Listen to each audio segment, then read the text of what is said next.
हीरे की खान। अफ्रीका महाद्वीप में हीरो की कई खानों की खोज हो चुकी थी, जहां से बहुतायत में हीरे प्राप्त हुए थे।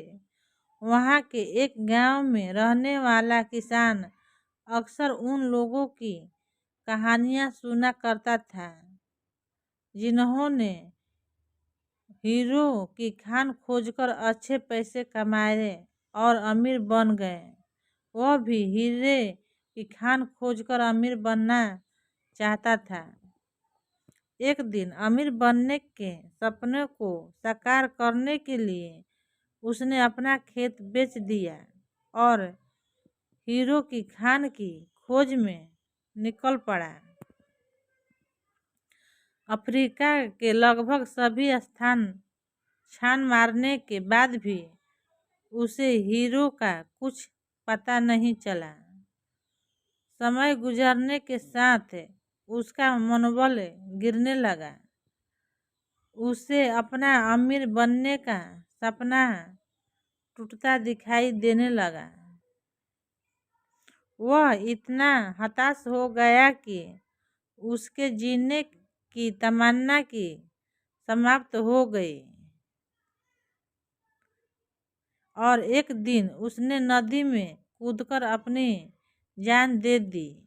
इस दौरान दूसरा किसान, जिसने पहले किसान से उसका खेत खरीदा था, एक दिन उसी खेत के माध्यम बहती छोटी नदी पर गया। सहसा उसे नदी के पानी में से इंद्रधनुष ही प्रकाश फूटता दिखाई पड़ा। उसने माध्यम से देखता तो पाया कि नदी के किनारे एक पत्थर पर सूर्य की किरणें पड़ने से वह चमक रहा था।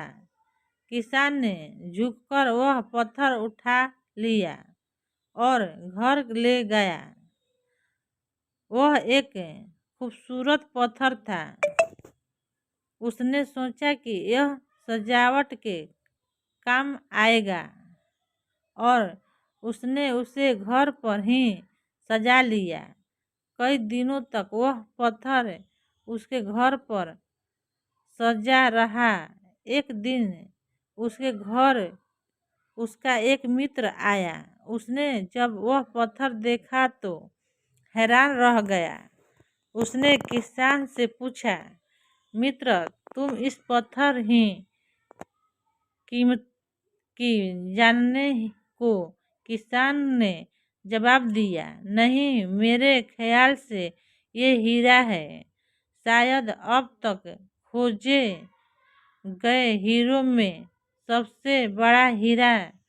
मित्र बोला, किसान के लिए इस बात यह यकीन करना मुश्किल था। उसने अपने मित्र को बताया कि उसने यह पत्थर अपने खेत की नदी के किनारे मिला है। वहाँ ऐसे और भी पत्थर हो सकते हैं। दोनों खेत पहुँचे और वहाँ से कुछ पत्थर नमूने के तौर पर चुन लिया। फिर उन्होंने जांच के लिए भेज दिया। जब जांच रिपोर्ट आई तो किसान के मित्र की बात सच निकली। वे पत्थर हीरे ही थे। उस क्षेत्र में हीरो का भंडार था। वह उस समय तक खोजी गई सबसे कीमती हीरे की खदान थी।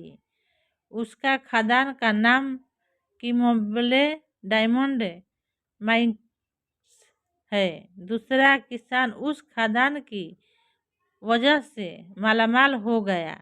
पहला किसान अफ्रीका के दर दर भटका और अंत में जान दे दी, जबकि हीरे की खान उसके अपने खेत में उसके कदमों तले थी।